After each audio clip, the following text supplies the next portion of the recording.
हरे जय जय Ram Krishna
Bye.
Thank you.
नाशिकोडे सकळ निळा म्हणे संदेह नाही, निळा म्हणे संदेह नाही, भक्ता पाही यावरी हिंदे तया मागे पुढे नाशिकोडे सकळ विठ्ठल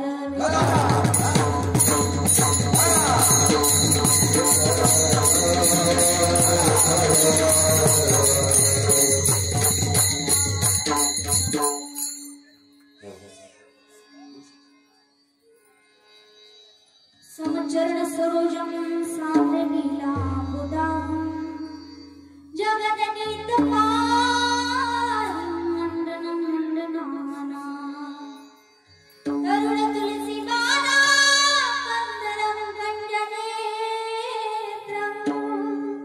सदय धवलहासं विठ्ठलं चिन्तयामि पाण्डुरङ्गकरो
बरी बैसवू पावले श्री गुरूंची ते नमस्कार आता। ओम नमो ज्ञानेश्वरा करुणाकरा दयाळा, तुमचा अनुग्रह लादलो पावन झालो चराचरी। नमो सद्गुरु तुकया ज्ञान दीपा, नमो सद्गुरु सच्चिदानंद रूपा, नमो सद्गुरु भक्त कल्याण मूर्ती, नमो सद्गुरु भास्करा पूर्ण कीर्ती। जिथे ज्ञान विज्ञान संजीव होते, जिथे योग विद्येस सामर्थ्य येते, जिथे मानवाला मिळे मोक्ष गाथा, तुझ्या पायरीशी सदा नम्र माथा। नवे फूल अश्वत्थ वृक्षास आले, जिथे गीत उवीसले वेद झाले. तुझ्या शब्द शब्दात सायोजनाथा, तुझ्या पायरीशी सदा नम्र माथा. तुझ्या मंदिरी आत जीवास तृप्ती, तुझ्या दर्शने लोक स्वानंद घेती. श्रुती धन्य झाल्या तुझे गीत गाता, तुझ्या पायरीशी सदा नम्र माथा. श्री गुरुचरण सरोज रज निज मन मुकुर सुधारी, वर्णो रघुवर विमल जसु जोदायक फलचारी. बुद्धिहीन तनु जानिके सुमिरो पवन कुमार, बल बुद्धि विद्या देहु मोहि हरहु कलेस विकार. हे दुख भंजन मारुति नंदन, सुन लो मेरी पुकार,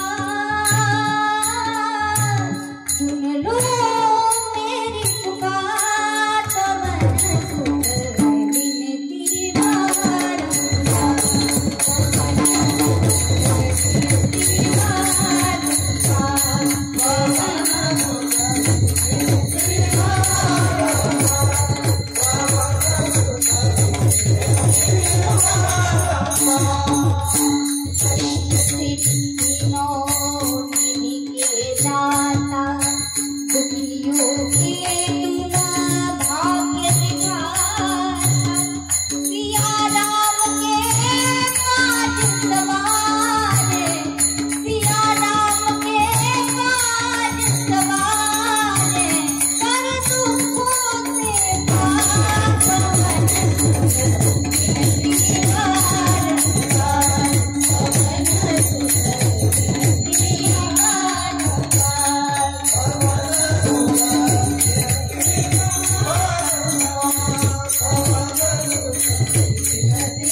भाविकाची आवडी देवा, करी सेवा निज प्रीती. हिंडे तया मागे पुढे, नाशिकोडे सकळ. बाबा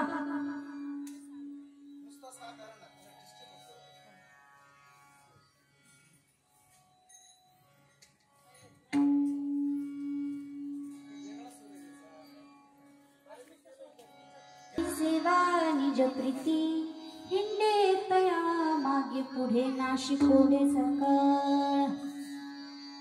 समस्त रामवाडीकरांनी समस्त मोहनी ग्रामस्थांच्या संयुक्त विद्यमान सुरू असणारा हा भव्य दिव्य नाम सप्ताह. थोडासा आवाज देता का? ज्या निमित्तानं आहे, असं निमित्त म्हणजे संपूर्ण विश्वाचं असणारं आराध्य दैवत, ज्यांचं जगणं आदर्श आहे, ज्यांचं जीवन आदर्श आहे, ज्यांची मित्रता आदर्श आहे, ज्यांचं शत्रुत्व आदर्श आहे, जे पती आदर्श आहेत, जे भाऊ आदर्श आहेत, जे मुलगा आदर्श आहेत, असे मर्यादा पुरुषोत्तम भगवान रामरायांच्या नवमी निमित्त असणारा हा भव्य दिव्य नाम सप्ताह. आणि या अखंड हरिनाम सप्ताहाचा आजचा चौथा दिवस. गेल्या 3 दिवसापासून वेगवेगळ्या कीर्तनकार मंडळींच्या मुखारविंदातून आपण कीर्तन श्रवण करत आहात. आणि आजच्या चौथ्या दिवसाची कीर्तनरूपी सेवा माझ्या परम भाग्याने माझ्या वाट्याला आली. माझं भाग्य समजते. खरं तर आज रामवाडी अयोध्या झाली असं भाव हृदयातून व्यक्त होतोय. कारण आमचं खूप वर्षापासूनचं स्वप्न होतं, बनाएंगे मंदिर कसम तुम्हारी राम, प्राणों से प्यारा है अवधपुरी का नाम. आणि आता आम्ही म्हणतोय, बनाया है मंदिर, बनाया है मंदिर कसम तुम्हारी राम, प्राण से प्यारा है अवधपुरी का नाम. बनाया है मंदिर, बनाया है मंदिर. एवढ्या वर्षांचं आमचं स्वप्न हे पूर्ण झालेलं आहे. फार आनंद आहे. आणि या सुवर्ण क्षणाचे साक्षीदार आम्ही सर्व मंडळी आहोत. आमचं सर्वांचं परम भाग्य आहे. आज या सप्ताहाकरता उपस्थित सर्व उत्तम गुणीजन, गायक, वादक, टाळकरी, विणेकरी, आमचे पेटी मास्तर बाबा असतील, इकडे नाद ब्रह्मावरती ज्यांची थाप आहे असे आमचे विकास दादा कोकतरे, उत्तम अशी ध्वनी व्यवस्था आहे दादा, छान. इकडे सोशल मीडियाच्या माध्यमातून ही कीर्तन रूपी सेवा संपूर्ण महाराष्ट्रभर जे पोहोचवणार आहेत असे आमचे दादा, त्यांनाही नमस्कार आहे. आपण सर्व बहुश्रुत श्रोते वृंदांच्या हृदयस्थ परमात्म्याला अत्यंत श्रद्धाभावानं नमस्कार करते. छान असं वातावरण आहे आणि या वातावरणामध्ये आपण आजची ही सेवा भगवंताच्या चरणावरती रुजू करायची. आपण सर्वजण बहुसंख्येने उपस्थित आहात. खरं तर इथे सगळी अधिकारी मंडळी आहेत, सर्वांची नावं घेणं खरं तर क्रमप्राप्त आहे बरं. परंतु तुम्ही आम्ही खेळीमेळी गदारुळी आनंदे या अतिशय परिशुद्ध हेतून आपण सर्वजण या ठिकाणी उपस्थित आहोत. म्हणून तुझी श्रोता बघता ज्ञानाचे अंजन सर्व होणे जाणे तुझी आरती. तुकोबाराय त्याला म्हणतात की तुका म्हणे नाही जेथे मी तुपण स्तवावे कवन कवना लागे. म्हणजे जिथे मी तुपणाची बोलवण होऊन गेले असते तिथं कुणी कुणाचं स्तवन करायचं. म्हणून खरं तर सर्वांची नावं घेणं क्रमप्राप्त आहे, परंतु आपला वेळ नावामध्येच निघून जायला नको. म्हणून आपणा सर्वांना ही जाणीव असावी की आम्ही नावासाठी नाही तर नामासाठी उपस्थित आहोत. ही जाणीव आपल्या प्रत्येकाला असावी. असो, आजची ही सेवा आपण परमात्म्याच्या चरणावरती रुजू कराय. सेवेला सुरुवात. विठ्ठल विठ्ठल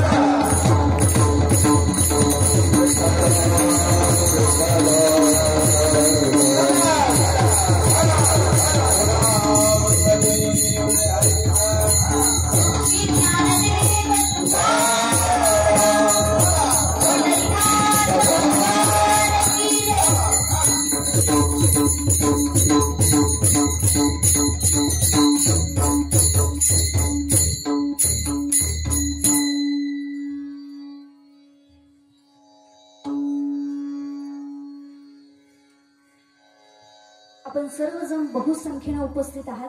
मला वाटतं चौथा दिवस म्हणून जास्त संख्या आहे, कारण की आजकाल लोकांची कीर्तनाविषयीची धारणा बदलली बरं.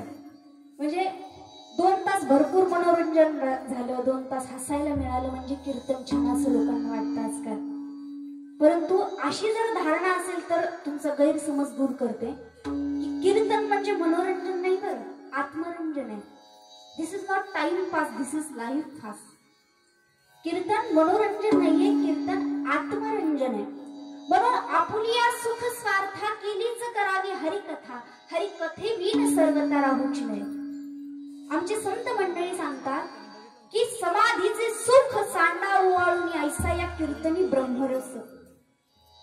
समाधीचे सुख सांडा ओवाळून ऐसा या कीर्तनी ब्रह्मरस. ब्रह्मीभूत काया होत असे कीर्तनी भाग्य तरी ऋणी देवतैसा. महाराज सांगतात की पूर्वीच्या कीर्तनकार मंडळींनी 1 नाही 2 नाही 5-5 तास कीर्तन करावीत आणि स्वतः भगवंतांना येऊन त्या कीर्तनामध्ये नाचावं, हा कीर्तनाचा प्रभाव होता. खरं पाहिलं तर आमच्या पण कीर्तनाचा प्रभाव आहेच. लोक म्हणतात दीदी युट्यूबला कीर्तन ऐकलं असं झोपताना मोबाईल कानाजवळ ठेवून झोपतो आणि ऐकता ऐकता कधी झोप लागून जाते आम्हालाच कळत नाही. हा आमच्या कीर्तनाचा प्रभाव आहे. परंतु 5व्या वर्षी मिळालेल्या अलौकिक सिद्धीच्या बळावरती देवाला नाचवायला लावणारी विरळे संत आमच्या महाराष्ट्राच्या भूमीमध्ये होऊन गेले.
महाराष्ट्रामध्ये आल्यानंतर आमची ब्रह्मानंदी टाळी लागावी, पण आमची ब्रह्मानंदी टाळी लागते.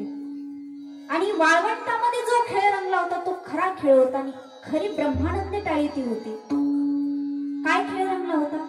एकच टाळी झाली चंद्रभागे वाळवंटी, एकच टाळी झाली चंद्रभागे वाळवंटी, गोपाळाची लाजवाटी, गोपाळाची लाजवाटी.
खरी ब्रह्मानंदी टाळी ती होती.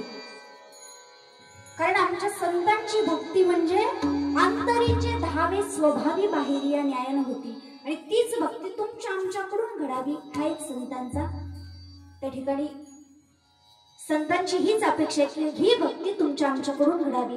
ज्या ब्रह्म साम्राज्याचा अनुभव आमच्या संतांनी घेतला तो आनंद घेण्याकरता संतांचं वाङ्मय निर्माण झालं. तो आनंद आम्हाला मिळावा याकरता संतांचं वाङ्मय निर्माण झालं. आणि याच्या यावत जीवाच्या शाश्वत कल्याणाकरता जो विचार केला गेला त्या भारतीय संस्कृतीचं प्रतिनिधित्व करणारे अनेक संत आमच्या महाराष्ट्राच्या भूमीमध्ये होऊन गेले की या भक्ती संप्रदायामध्ये अनेक संतांचा अधिकार फार मोठा आहे. आणि या संतांच्या मांदियाळीमध्ये सर्वात अव्वल स्थान म्हणजे माझी ज्ञानराज माऊली. की विश्वाचा अर्थ ज्या हृदयामध्ये साचलेला आहे. भगवान श्रीकृष्णानं अर्जुनाला जी गीता सांगितली त्या गीतेचं तत्वज्ञान हे कालबाह्य होतं, परंतु माझ्या माऊलीने ते प्राकृतात आणलं. भावार्थ दीपिकेच्या रूपामध्ये आम्हाला सर्वांना ज्ञानेश्वरी दिली, अमृताची सुधा दिली. ज्ञानराज माझी योग्याची माऊली तेने निगमावली प्रगटा केली. ज्ञानराज माझी योग्याची माऊली गीतालंकार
संतांचा अधिकार फार मोठा आहे.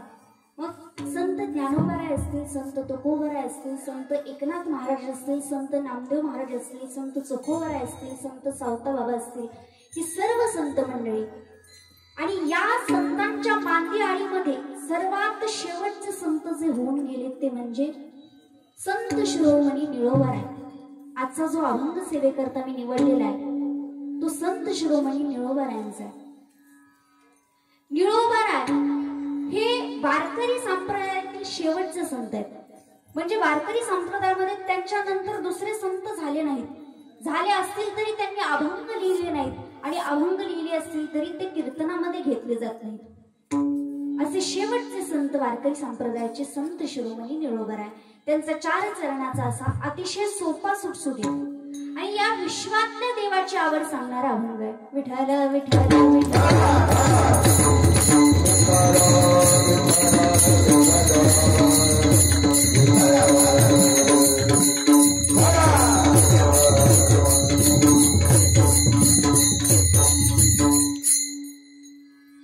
या अभंगामध्ये निळोबाराय विश्वातल्या देवाची आवड सांगतात.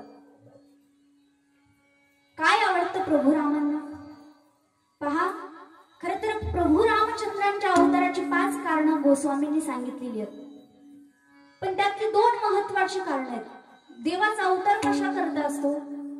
धर्म रक्षावया अवतार घेसी, आपुल्या पारिसी भक्त जना. पहिलं कारण धर्माचं रक्षण. धर्मावरती जेव्हा ग्लानी येते त्यावेळेस त्या धर्माचं रक्षण करण्याकरता भगवान परमात्मा अवतार घेत असतो. आणि प्रभू रामचंद्रांच्या येण्यामागचं, अवतार घेण्यामागचं दुसरं कारण, उद्या रामनवमी या कारणाने हा अभंग मी निवडलेला आहे. दुसरं कारण काय आहे तर तो भावी का करता येतो. आजचा अभंगच भाविकाची आवडी देवा. खर तर धर्मावर ग्लानी येते, रावणाचा वध करण्याकरता प्रभू रामचंद्राचा जन्म झालेला आहे. परंतु तसं पाहिलं तर तो देव आहे, त्याच्या हातामध्ये रिमोट आहे. ज्याच्या हातामध्ये टीव्हीचं रिमोट असतं बसल्या जागेवर चॅनल बदलता येतं की नाही. मग तसं देवाच्या हातामध्ये रिमोट आहे. रावणाला जर मारायचंच होतं तर बसल्या जागेवर सुद्धा मारता आलं असतं. परंतु ती गोष्ट गौण आहे. महत्वाचं कारण देवाच्या येण्यामागचं ते कारण म्हणजे भाविकासाठी देवाला लक्ष्मणाचं प्रेम दाखवण्याकरता आला, भरताचं प्रेम दाखवण्याकरता आला, शबरीच्या अंतःकरणातला भाव दाखवण्याकरता आला, हनुमंतरायांच्या हृदयातली अंतःकरणातली भक्ती दाखवण्याकरता तो आला, भाविकासाठी आला. भाविकाची आवडी देवा करी सेवा निज प्रीती. तसं पाहिलं तर या जगाच्या 3 आवडी आहेत. आपण माणसाच्या आवडी पाहिलेल्या आहेत, संतांच्या आवडी पाहिलेल्या आहेत. आजच्या अभंगामध्ये आम्हाला देवाची आवड पाहिजे. देवाला काय आवडतं? मग सुरुवातीला आपण माणसाची आवड पाहूया. काय आवडतं माणसाला? फार भिन्न प्रकारच्या आवडी आहेत माणसाच्या. कुणाला 2 चरणमुण्याचं खायला आवडतं, कुणाला 2 चरणमुण्याचं प्यायला आवडतं, घुमायला फिरायला, कुणाचं काय कुणाचं काय कुणाचं काय, फार भिन्न प्रकारच्या आवडी आहेत. काही आवडतं माणसाला, काही.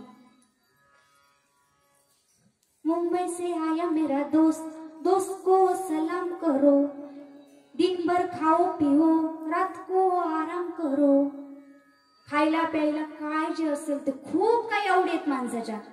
परंतु एक सांगू, प्रत्येक माणसाच्या वेगवेगळ्या आवडी सांगण्यापेक्षा माऊलींनी ज्ञानेश्वरीमध्ये आम्हाला जगाच्या 2 आवडी सांगितल्यात की जगातल्या प्रत्येक माणसाच्या त्या 2 आवडी आहेत. मग कोणत्या ते माऊली सांगतात? जगस्पृयास्पद एक सार्वभौम पद, न मरणे निर्विवाद जगा पडिये. जगस्पृयास्पद एक सार्वभौम पद. जगाची पहिली आवड आहे सत्ता. जगाला काय आवडतं? सत्ता आवडते. कशाला म्हणायचं सत्ता? जी बापाला मुलावर करावी वाटते ती सत्ता, जी मुलाला बायकोवर करावी वाटते ती सत्ता, जी बायकोला नवऱ्यावर करावी वाटते ती सत्ता. मी सांगावं ना माझं कुणीतरी ऐकावं याला म्हणायचं सत्ता. प्रत्येकाला आवडते की नाही हो? प्रत्येकाला आवडते सत्ता. माणसाची दुसरी आवड सांगितलेली आहे न मरणे अमरपणा. आता मला सांगा, इथे बसलेल्यांपैकी तुम्हाला कुणाला वाटतं मी जावं? कुणाला वाटतं जावं? तुमच्या घरी नाही बरं, गोईंग टू यमपुरी. कुणाला वाटतं जावं? कुणालाच वाटत नाही हो जावं. मरण सोड, आम्हाला मर शब्द सुद्धा आवडत नाही. हा गामर हा बोलून साहती आणि मिनी आम्ही राहती. मरण आम्हाला आवडत नाही, मर शब्द सुद्धा आम्हाला आवडत नाही. पण गंमत अशी आहे की देवानं मरण असं बनवलेलं आहे जे कुणाच्या बापाला चुकत नाही. जिंदगी जिंदगी जिंदगी एक किराए का घर है, एक ना एक दिन बदलना पड़ेगा. जिंदगी एक किराए का घर है, एक ना एक दिन बदलना पड़ेगा. मौत जब तुझको आवाज देगी, घर से बाहर निकलना पड़ेगा.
दादांसाठी एकदा टाळ्या वाजवा, जोरदार टाळ्या वाजवा.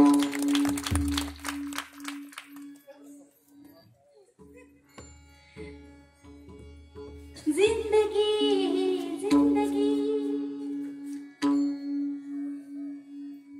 जिंदगी एक किराए का घर है, एक ना एक दिन बदलना पडेगा.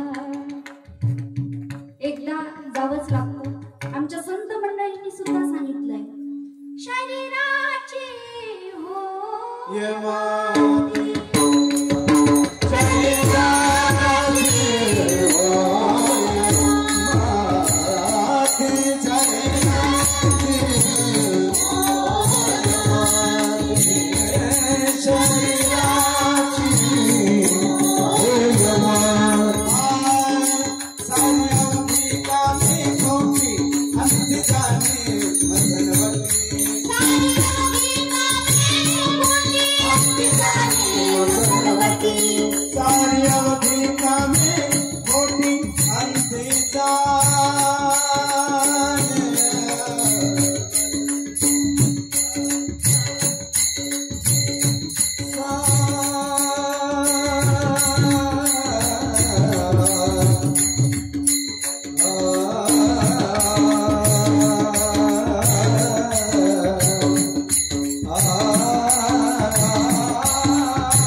सांगितलंय की शरीराची होय माती अंती जाणे मसन वाटी, सारी अवघी कामे खोटी, कळतंय सारी अवघी कामे खोटी आहे तरी सुद्धा मरावं वाटत नाही. माणसाची आवड आहे मी सत्ताधीश असावं, माणसाची आवड आहे मला मरण नसावं, माणसाची आवड आहे मला नाव लौकिक प्राप्त व्हावा, माणसाची आवड आहे मी श्रीमंत असावं. या माणसाच्या आवडी आहेत. तुम्ही म्हणाल दीदी काही मजा नाही हो माणसाच्या आवडीमध्ये, सगळ्या पाठांतरातल्या आवडी आहेत, काही मजा नाही, सांगूच नका.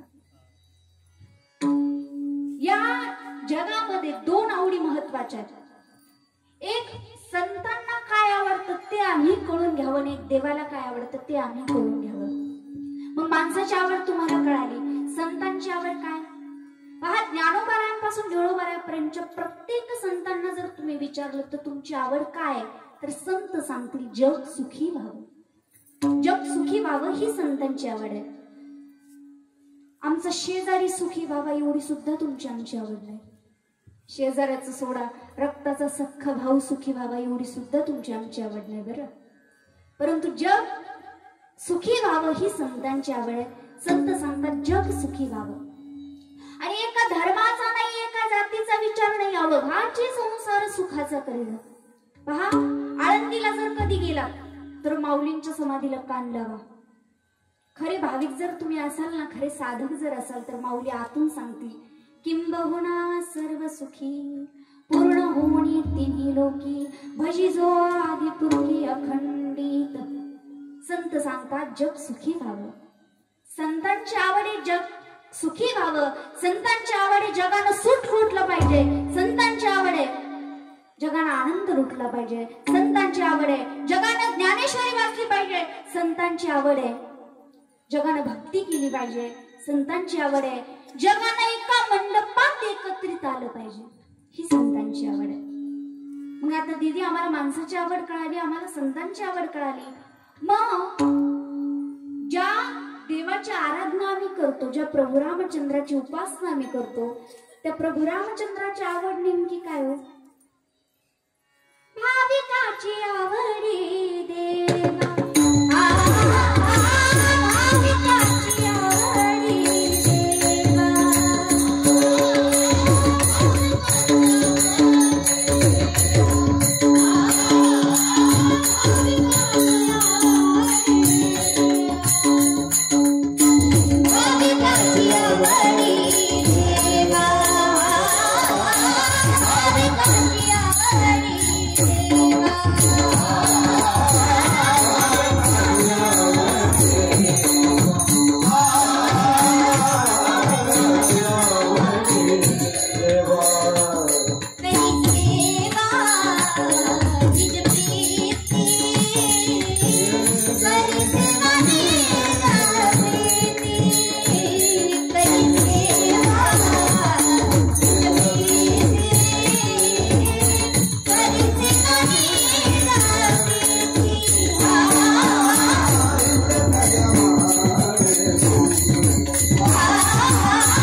जागा आहात ना?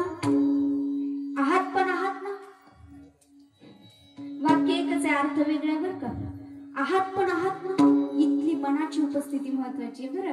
जागा राहून कीर्तन ऐका. भाविकाची आवडी देवा करी सेवा निज प्रीती.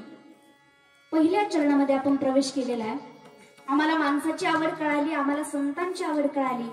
मग ज्या देवाची उपासना आम्ही करतो, ज्या देवाची आराधना आम्ही करतो, त्या देवाची आवड नेमकी काय बरं? निळोबारे सांगतात की भाविकाची आवडी देवा. देवाला काय आवडतं? लढीवाळ भाविक आवडतात, भाविक आवडतात. मग तुम्ही म्हणाल दीदी आम्ही नाहीत का हो भाविक? किती वेळपासून कीर्तनाला तुमच्या येऊन बसलोय, आमचा अनमोल जीवनातला वेळ काढून कीर्तनाला आलोय, आम्ही नाहीत का आवडीचे भाविक? आम्ही नाहीत का भाविक? आम्ही भक्ती करतो, कीर्तन ऐकतो, आम्ही नाहीत का भाविक? आहोत. तुम्ही आम्ही सुद्धा भाविक आहोत, पण देवाच्या आवडीचे नाहीत बरं. देवाच्या आवडीचे भाविक आम्ही नाहीत. मग देवाच्या आवडीचे भाविक कोण? आम्ही त्याच्या मंदिरामध्ये जातो, नवल नाही. मंदिरातला देव ज्याच्या घरी येतो तो देवाच्या आवडीचा भाविक. नीट लक्षपूर्वक ऐका बरं. आम्ही देवाच्या मंदिरात जातो, नवल नाही. मंदिरातला देव ज्याच्या घरी येतो तो देवाच्या आवडीचा भाविक. आम्ही त्याचं भजन करतो, नवल नाही. तो ज्याचं भजन करतो तो देवाच्या आवडीचा भाविक. आम्ही त्याचं उच्चिष्ट प्रसाद म्हणून खातो, नवल नाही. तो ज्याचं उच्चिष्ट खातो तो देवाच्या आवडीचा भाविक. मग असा भाविक कोण आहे? ऐका. आतापर्यंत तुम्ही भरपूर कीर्तन ऐकली असतील युट्यूब वरती, लाईव्ह. तुम्ही कधी ऐकलं का हो की शबरी मातेनं तिची बॅग भरली आणि शबरी माता प्रभू रामचंद्राकडे अयोध्येला निघून आली? ऐकलं का? आम्ही जसं आळंदी पंढरपूरच्या वारीला जातो की नाही, तसं शबरी मातेनं तिची पिशवी भरली आणि ती प्रभू रामचंद्राकडे आली. ऐकलं का? नाही. आम्हाला जावं लागतं, कारण आम्ही तेवढं क्वालिटीचे भाविक नाही. आम्हाला जावं लागतं. ती गेली का? नाही गेली. कोण आहे शबरी? ऐका. प्रभू रामचंद्रांची निस्सीम भक्त शबरी. सत्संग शबरीला घडला. मतंग ऋषी ज्यावेळेस वैकुंठाला जात होते त्यांनी सांगितलं की शबरी तुझी भक्ती निस्सीम आहे, श्रेष्ठ आहे तुझी भक्ती. कारण साधना करून आम्ही विश्वाच्या मालकाला भेटायला चाललोय, परंतु भाग्यवान ठरशील तू की विश्वाचा मालक तुझ्या घरी येईल, तुला भेटायला येईल. तिनं गुरुच्या शब्दावरती विश्वास ठेवला. माहित नव्हतं कुठून येणार आहेत राम, कधी येणार आहेत माहित नव्हतं, पण जो कोणी येईल तो देवच आहे म्हणून वाट पाहायची शबरी. रात्रंदिवस वाट पाहायची.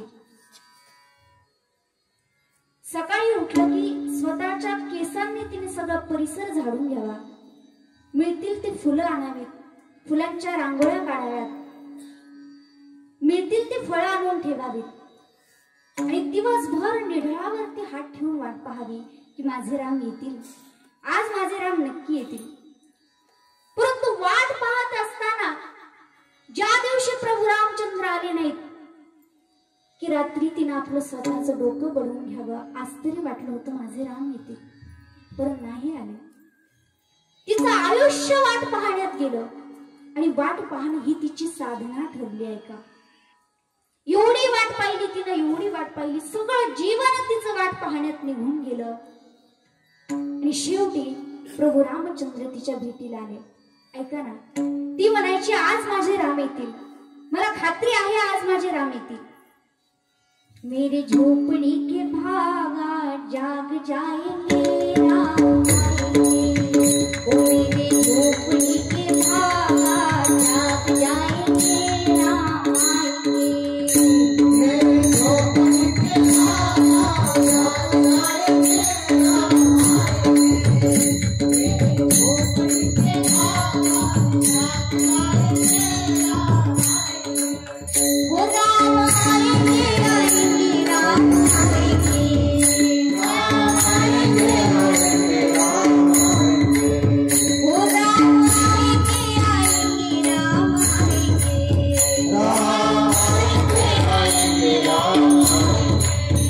प्यारी प्यारी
जोरदार आवाज येऊ दे फक्त एकदम आगे म्हणा.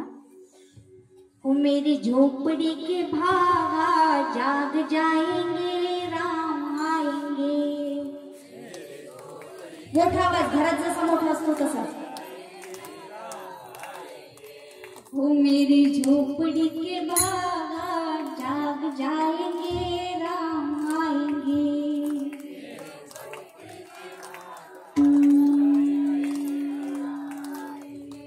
हो राम आएंगे आएंगे राम आएंगे.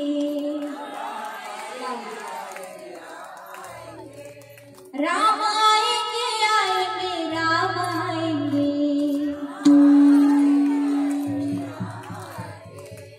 हो मेरी झोपड़ी के भागा जाग जाएंगे राम आएंगे.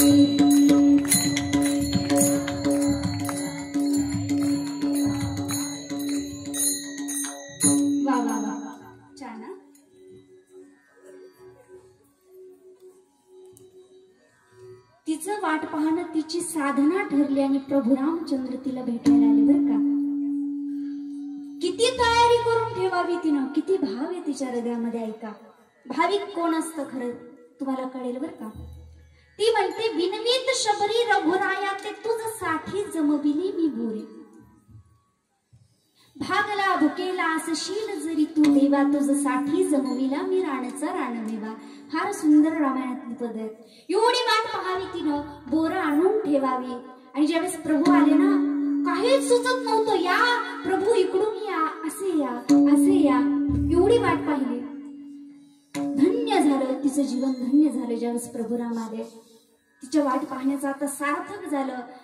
बोरं आणलेली प्रभू रामचंद्रांना तिनं खायला दिली, स्वतः चाखून बरं का. आणि बोर उष्टी करण्यामागचा भाव काय होता तिचा, की माझ्या देवाच्या तोंडामध्ये आंबट बोर जाऊ नये, तुरट बोर जाऊ नये, म्हणून उष्ट करण्यामागचा भाव आहे. काय भाव आहे? बोरे खाय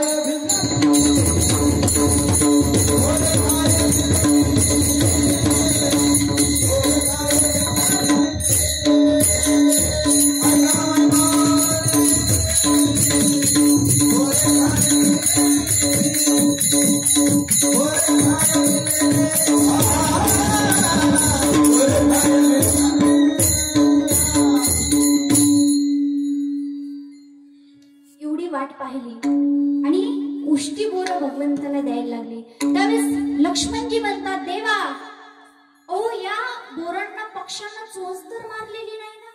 एवढी साधी बोळी आहे माझी शबरी. म्हणते, नाही नाही भगवान नाही, पक्ष्यांनी नाही, माझ्या शुद्ध दातांनी चाखून पाहिली ती. शते खगांची नव्हेत देवा, मीच चाखला स्वये गोडवा. गोड तेवढी पुढे ठेव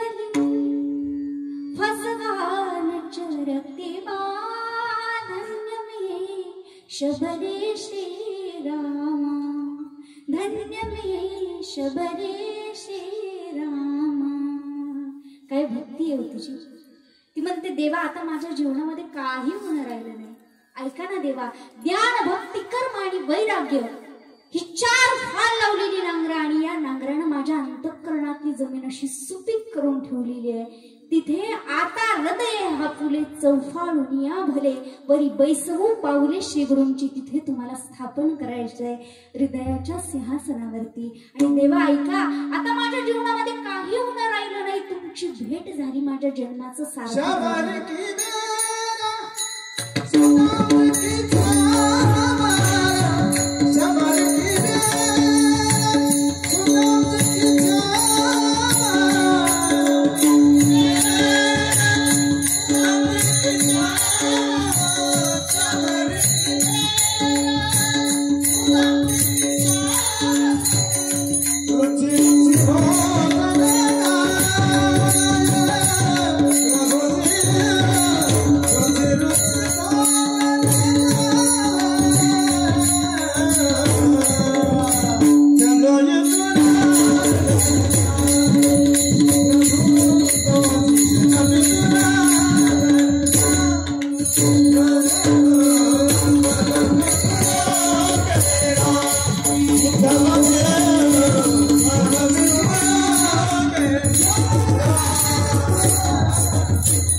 म्हणते आता माझ्या जीवनामध्ये कसलंही होणं राहिलं नाही. इथे जिता रस्ते आणि तुमच्या हातानं मला अग्नी द्या. समीपता सुलोकता सायुज्यता मुक्ती मला प्राप्त करून द्या भगवंता. काय भाव असेल तिच्या हृदयातला. मला एक सांगा, उष्टी बोर भगवंताने शबरीची खाल्ली, आमचा नैवेद्य सुद्धा खात नाही तो. पहा महिला वर्ग, खरं सांगा आपलं पोटचं लेकरू जर कधी जेवलं नाही तर किती तुटतो आम्ही, किती झुरतो. बाई माझ्या लेकरांना आज काहीच खाल्लं नाही, माझ्या काळजाच्या तुकड्यांना आज काहीच खाल्लं नाही, किती झुरतो. आमचे संत म्हणतात देवासाठी तेवढं झुरणं असतं का आमचं, कधी असतं का. पहा लेकरांना खाल्लं नाही तर महिला वर्ग एकदा तरी आपल्या डोळ्यातनं पाणी येतं दिवसातून. तसं असं कधी झालंय का देवासमोर आम्ही नैवेद्य ठेवलाय आणि आम्ही रडतोय माझ्या देव आज जेवलाच नाही बाई, माझं देव आज जेवलाच नाही, झालंय का असं कधी. अहो एवढी घाई असते आम्हाला, नैवेद्य ठेवतो लगेच उचलतो, खाल्लं बिल्लं तर करायचं काय.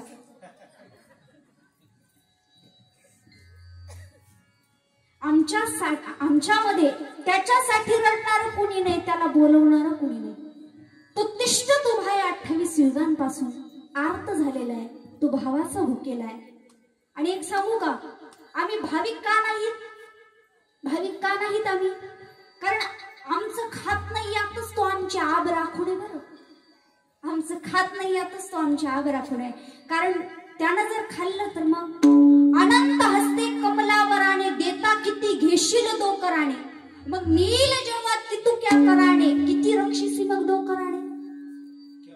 इतकं दिलंय त्याने आम्हाला आणि तेवढं जर घेऊन जायला निघाला तो तर मग आमचं काही खरं नाही. शबरीकडे पात्र सुद्धा नव्हतं भगवंताचे पाय धुण्याकरता. अंतःकरणातला भाव देवानं जाणला, आपल्या हातांचं कर पात्र तिनं केलं. भगवंतानं पाय त्याच्यामध्ये ठेवले, मस्तकाचा लोटा केला आणि अश्रूंना वाट मोकळी करून दिली तिनं. एवढी रडली शबरी, एवढी रडली. पहा पात्रांचा संग्रह तिच्याकडे नव्हता, पात्र तिच्याकडे नव्हतं, पण एक सांगू पात्रता होती. आमच्याकडे फार पात्र आहेत पण आमच्याकडे पात्रता नाही, म्हणून आम्ही देवाच्या आवडीचे भाविक ठरत नाही. आपला वेळ कमी आहे म्हणून थोडं धावतं घेते. अजून एक उदाहरण सांगते, देवाच्या आवडीचा भाविक कोण असतो. पहा भगवान श्रीकृष्णाची सख्खी बहीण ही सुभद्रा आणि मानलेली बहीण द्रौपदी. सख्खी बहीण सुभद्रा आणि मानलेली बहीण द्रौपदी. परंतु भगवान श्रीकृष्णाच्या मुखामध्ये सतत द्रौपदीचं नाव, द्रौपदी द्रौपदी द्रौपदी द्रौपदी, सतत द्रौपदी द्रौपदी. परंतु पहा सख्या बहिणीचा अधिकार जास्त असतो. एक वेळेस मानलेल्या बहिणीला तुम्ही साडी नाही घेतली तर तक्रार करणार नाही, पण सख्या बहिणीला नाही घेतली तर मग हायवेची जमीन मागते, हो की नाही. मग अधिकार कोणाचा जास्त आहे? सख्या बहिणीचा अधिकार जास्त आहे. सुभद्राताईला खटकायला लागलं. सुभद्राताई म्हणायची, काय रे लाला, तुझी सख्खी बहीण मी आहे आणि तू स्वतः त्या द्रौपदीकडे जात असतो, माझ्याकडे कधीतरी आला तर रक्षाबंधनाला येतोस. हे बघ, तुला सांगते मी, आपलं ते आपलं असतं, परक ते परक असतं. कोण सांगतंय? सुभद्राताई भगवंताला सांगते, देवा आपलं ते आपलं असतं, परक ते परक असतं. देव म्हणाला, बरोबर आहे सुभद्राताई तुझं, आजपासून तुझं भजन करतो, द्रौपदीताईचं सोडून देतो, कारण आपलं ते आपलं असतं, परक ते परक असतं. देवाला दाखवून द्यायचंय बर का खरा भाविक कोण असतो. एक दिवस दाखवून देण्याकरता भगवंतानं बोट कापण्याचं नाटक केलं. आपला वेळ जरा कमी आहे म्हणून पटकन बोट कापलं. बोट कापल्यानंतर भगवंत उद्धवजींना घेऊन सुभद्राताईकडे आले. सकाळची वेळ होती, सुभद्राताई दात घासत होत्या. ओ सुभद्राताई, अहो कालची एकादशी आहे, फार भूक लागली, पोटात कावळे तोडतायत, काहीतरी करून द्या, उपमा शिरा उपीट, वेळ असेल तर इडली सांबर केलं तरी चालेल म्हणाले. आणि मग सुभद्राताई म्हणतात, काय रे लाला, असा आवेळी कसा खायला मागतोस तू? सकाळची वेळे दात घासते, आंघोळ करायची, देवपूजा करायची, मग तुला खायला देते. तोपर्यंत भूक लागली असेल तर जा बाहेर, टेबलावरती फळं ठेवलेली आहेत, कापून खा. देवानं फळ खायला गेला देव. सफरचंद कापताना बोट कापून घेतलं. इकडे उद्धवजी म्हणतात, ओ सुभद्राताई, अहो लालाला किती लागले पहा, लालाचं बोट कापले, जा शिंदी शोधून आणा, पटकन घेऊन या चिंदी. आता या देवाच्या बहिणीत कपड्यांची कमी असेल का? सगळं शोधलं, तळघर, किचन रूम, बेडरूम, हॉल सगळं शोधलं, पण चिंदी काहीच सापडली नाही. आता देवाला वेदना सहन होत नाही येत, म्हणतात उद्धवजी मला या वेदना सहन होत नाहीत, आपण द्रौपदी ताईकडे जाऊया. द्रौपदी ताईकडे गेले. सकाळच्या वेळेमध्ये तुळशीला पाणी घालत होत्या. हातामध्ये चांदीचं ताट होतं, गंध अक्षता फूल बेल, आणि भजन सुरू होतं भगवान श्रीकृष्णाचं.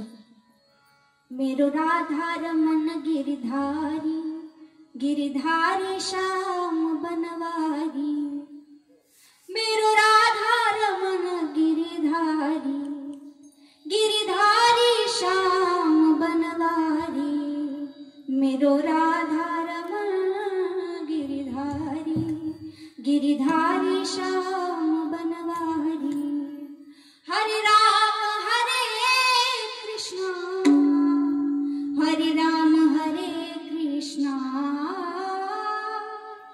हरे राम हरे राम, हरे राम हरे कृष्णा. आवाज थोडा द्या. हरे राम राम, राम राम हरे हरे, हरे कृष्ण कृष्ण कृष्ण हरे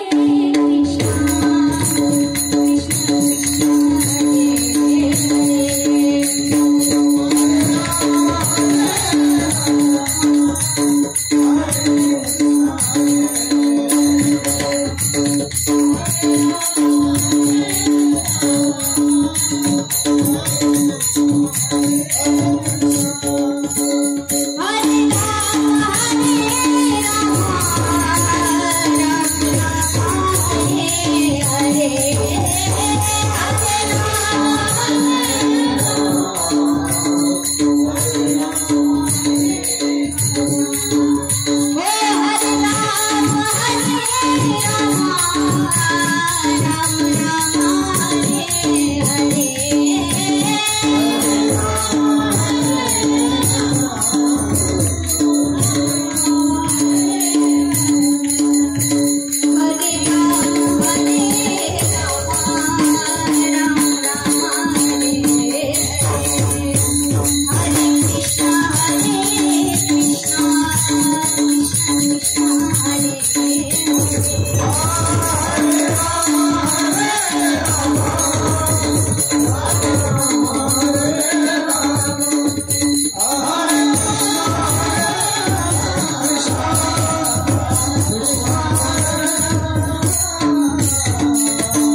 श्रीकृष्णाला आल्यावर हातामध्ये करंगळी पकडलेली आणि रक्ताची धार लागलेली आहे.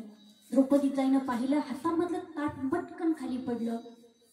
लाला, अरे किती लागलं रे तुला, चिंधी बांधली नाहीस? उद्धवजी म्हणतात, हो ना. द्रौपदीताई पटकन चिंधी शोधून आला. त्यावेळेस द्रौपदी म्हणते, अरे उद्धवा, कधी मी घरात जाणार, कधी चिंधी शोधणार, कधी माझ्या लालाच्या बोटाला बांधणार, एवढा वेळ नाहीये उद्धवा. डोक्यावरचा पदर खाली घेतला, पदराकडनं टाकन साडी फाडली आणि भगवंताच्या बोटाला गुंडाळली. बरं, आणि ज्यावेळेस डोक्यावरचा पदर खाली घेत होत्या त्यावेळेस उद्धवजींच्या भुवया उंचावल्या. ओ द्रौपदीताई, शास्त्र कळतं का तुम्हाला? शास्त्र कळतं?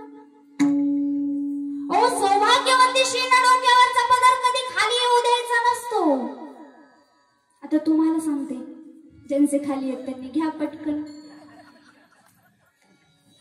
ज्यांच्या आहेत तेवढंच गोड दिसतात. शास्त्र सांगतं, सौभाग्यवती स्त्रीनं डोक्यावरचा पदर कधी खाली येऊ द्यायचा नसतो. आणि तुमचे तर 5-5 पती जिवंत आहेत, पदराकडनं साडी कधी फाडायची नसते सौभाग्यवती स्त्रीनं. शास्त्र कळत नाही? कळतं उद्धवा, कळतं. शास्त्र कळतं मला. डोक्यावरचा पदर कधी खाली येऊ द्यायचा नसतो सौभाग्यवती स्त्रीनं, पदराकडनं साडी कधी फाडायची नसते. पण उद्धवा ऐक ना, माझ्या कपाळावरचं कुंकू किती दिवस शिल्लक ठेवायचं हे माझ्या दादाच्या हातात आहे. काय सांगते द्रौपदीताई? माझ्या कपाळावरचं कुंकू किती दिवस शिल्लक ठेवायचं हे माझ्या दादाच्या हातात आहे. परंतु भाविक कसा असतो हे दाखवण्याकरता भगवंत काय सांगतात? द्रौपदीताईला बोलतात, ताई अगं पण एवढी महागाची साडी नव्हतीच ग फाडायचीस तू. द्रौपदीताई म्हणते, देवा अरे वेळ प्रसंगी माझ्या अंगातल्या नसा सुद्धा काढून तुझ्या बोटाला गुंडाळण्याची तयारी माझी तिथे. साडीची काय किंमत आहे? भगवान यदि काम आवे आपके तो काढ दूर नसो को. भगवान यदि काम आवे आपके तो काढ दूर नसो को. ये तो रेशम के धागे हैं वो भी साधारण, ना दुल्हन के जोड़े हैं ना दूल्हा के बागे हैं, ये तो रेशम के धागे हैं वो भी साधारण.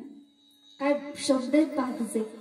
खरी भाविक कशी असेल तुम्हाला सगळ्यांना कळेल द्रौपदीच्या उत्तरातून.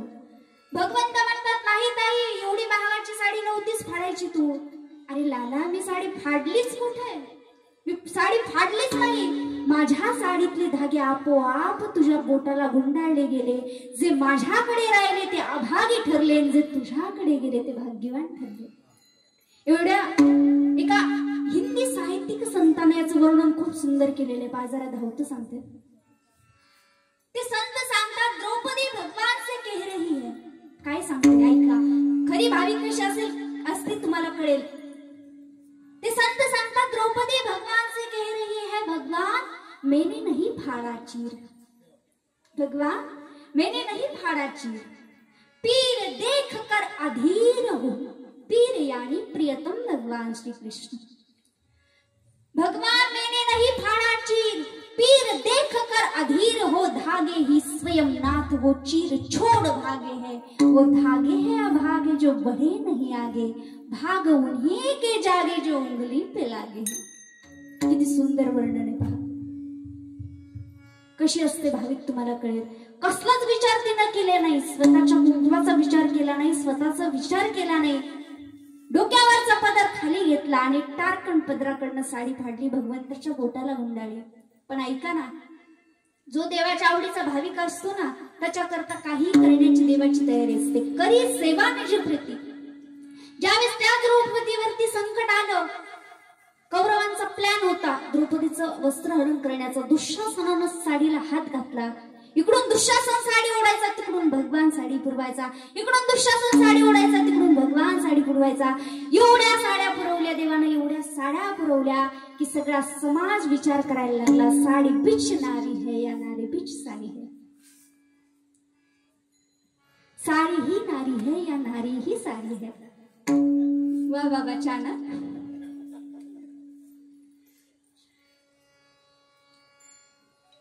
काही करण्याची भगवंताची तयारी असते. अजून तो आपल्या भक्ताकरता काय करतो तर हिंडे तया मागे पुढे नाशी कोडे सकळ. आपल्या भक्तांकरता तो मागे उभा राहतो, पुढे उभा राहतो आणि आपल्या भक्तांचं रक्षण करत असतो. भाविकाचं रक्षण तो करत असतो.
उभा राही सांभाळता आली आघात निवारा. 18 दिवसाचा युद्ध प्रसंग आणि 18 दिवसाच्या युद्ध प्रसंगामध्ये पांडवांना हस्तिनापूरची गादी मिळावी याकरता भगवंत त्यांच्या पुढे उभा राहिला. आणि एक वेळ त्याच पांडवांना तिला इतकीही आच लागू नये याकरता वनात त्यांच्या पाठीमागे उभा राहिला.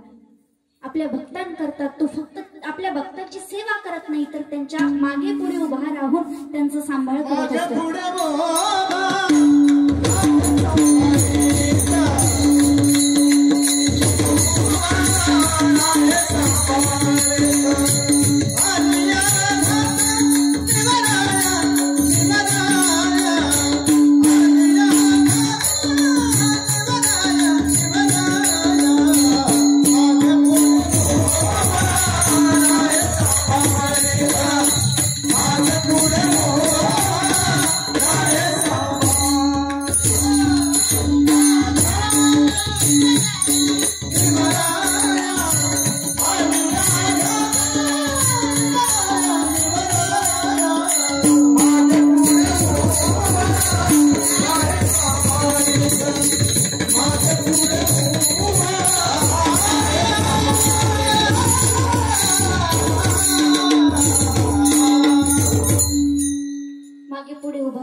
तो सांभाळ करत असतो.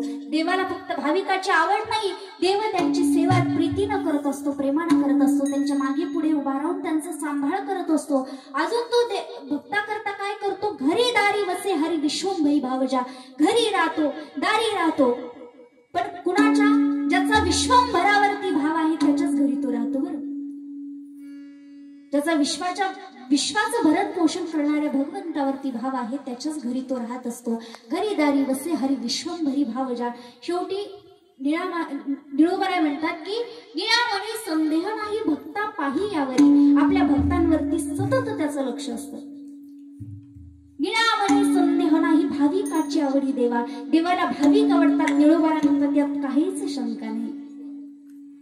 दुसऱ्या चरणात निळामणी संदेह नाही हिंडे तया मागे पुढे. आपल्या भक्तांच्या मागे पुढे हिंडून मागे पुढे राहून त्यांचा सांभाळ तो करतो. निळामणी संदेह नाही यात सुद्धा काही शंका नाही. पुढे म्हणतात घरी दारी वसे हरी निळामणी संदेह नाही. घरात राहतो तो, दारात राहतो, यात काही शंका नाही. पण कुणाच्या घरात राहतो? ज्याचा विश्वंभरावरती भाव आहे, अंतःकरणातून ज्याचं भगवंतावरती प्रेम आहे त्याच्याच घरी तो राहतो. शेवटी निळोबाराय म्हणतात निळामणी संदेह नाही भक्ता पाही यावरी. तो भक्तांना सतत पाहत असतो. निळामणी संदेह नाही. आणि ज्याला शंका आली त्याने शबरीचं चरित्र वाचावं. ज्याला शंका आली त्याने द्रौपदीचं चरित्र वाचावं. ज्याला शंका आली त्याने हनुमंतरायाचं चरित्र वाचावं. ज्याला शंका आली त्याने भरताचं चरित्र वाचावं. निळामणी संदेह नाही भक्ता पाही यावरी. जवळपास आपल्या अभंगाचा भावार्थ संपलेला आहे. मला वाटतं हा अभंग तुम्हाला जवळपास भाविक कसा असतो कळला असेल. यात पण काही संदेह आहे का? काही संदेह? महिला वर्ग बोला जरा, आहे का काही संदेह? कळालाय का अभंग? भाविक कोण असतो कळालाय ना? चला, आपल्या अभंगाचा भावार्थ संपलेला आहे. उद्या रामनवमी, रामनवमीचं औचित्य साधून आज हा अभंग मी निवडलेला आहे की जेणेकरून तुम्हाला भाविक कळावा, प्रभू रामचंद्राचं चरित्र कळावं. आणि एक सांगू, हे चरित्र कळणं प्रभू रामरायांचं हे आज काळाची गरज आहे. बरं, आज प्रत्येकाला हे चरित्र कळालं पाहिजे. कारण छत्रपती शिवाजी महाराजांना जिजाऊ आऊसाहेबांनी राम सांगितला, रामायण सांगितलं, महाभारत सांगितलं म्हणून शिवाजी राजा घडला. आज आम्ही आमच्या मुलांना काहीच सांगत नाही यातलं, या गोष्टी त्यांना सांगत नाही, कीर्तना करता त्यांना घेऊन येत नाही म्हणून फार भरकटली पण येत आहे. आणि सांगू, त्यांच्या भावी भविष्यातल्या अंधाराला आम्ही कारणीभूत असू म्हणून त्यांना कीर्तनाला घेऊन येत जा. कारण की तिथे जागेपणी जे ऐकतील घरी ते त्यांच्यासाठी वाईट आहे. आणि तो झोपले तरी झोपू द्या, पण इथे झोपेत जे ऐकतील ते त्यांच्यासाठी चांगलंय. बरं, परंतु आम्ही ते करत नाही. कीर्तनाला येताना आम्ही म्हणतो की आम्ही कीर्तनावरून येतो, तू कार्टून बघत बस. आणि मग ते टीव्हीवरच एक कार्टून असतं आणि हे एक कार्टून असतं, दोन दोन कार्टून समोरासमोर. आणि मग त्यांना आम्ही विचारलं, अरे भीम माहिती का तुला? भीम आम्हाला वाटतं छान महाभारतातला भीम सांगेल जो बुद्धिमत्ता वरिष्ठ आहे. तो म्हणतो हो माहितीये ना, छोटा भीम लाडू खातो. किती वाईट अवस्था आहे, वाईट अवस्था आहे. त्यामुळे ही काळाची गरज आहे. छत्रपती करणं महत्वाचं आहे. आज आमच्या तरुण पिढीला राम कळणं महत्वाचं आहे, म्हणून कीर्तनाला घेऊन येत चला बरं. आणि तन मन धनानं या सप्ताह करता कार्य करा. जर काही देता आलं तर द्या, कारण तुम्ही 2000 तुमच्या जीवनातले या सप्ताह करता दिले ना वर्षातून एकदा, तर तो लाखो हाताने देतो. शबरीनं उष्टी बोरं दिली, तिच्यावरती कृपा भगवंतानं केली. द्रौपदीनं 2 इंचाची चिंदी दिली, भगवंतानं लाखो साड्या पुरवल्या. भरताना अयोध्या दिली, भरताच्या रस्त्यातले सगळे काटे भगवंतानं दूर केले. त्यामुळे द्या, कारण तुम्ही 2000 रुपये दिले तर तो लाखो हाताने तुमच्या करता देईल. का? कारण भाविकाची आवडी देवा करी सेवा निज प्रीती. ज्ञानेश्वर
सर्व टाळकरी वर्ग, गायक वादक,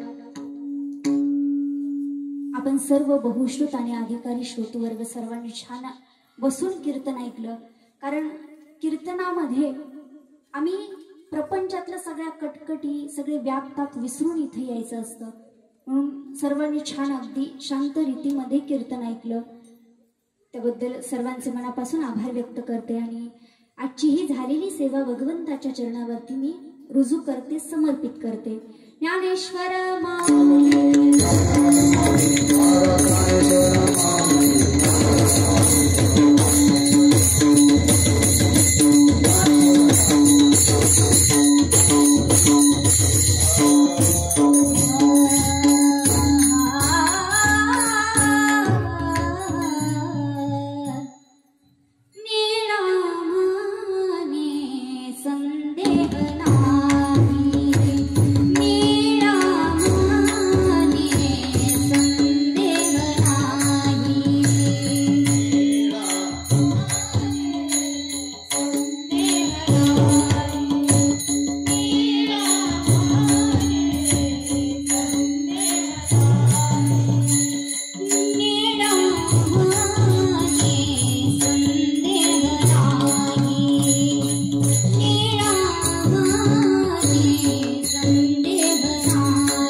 सगळ्यांसाठी एकदा जोरदार टाळ्या.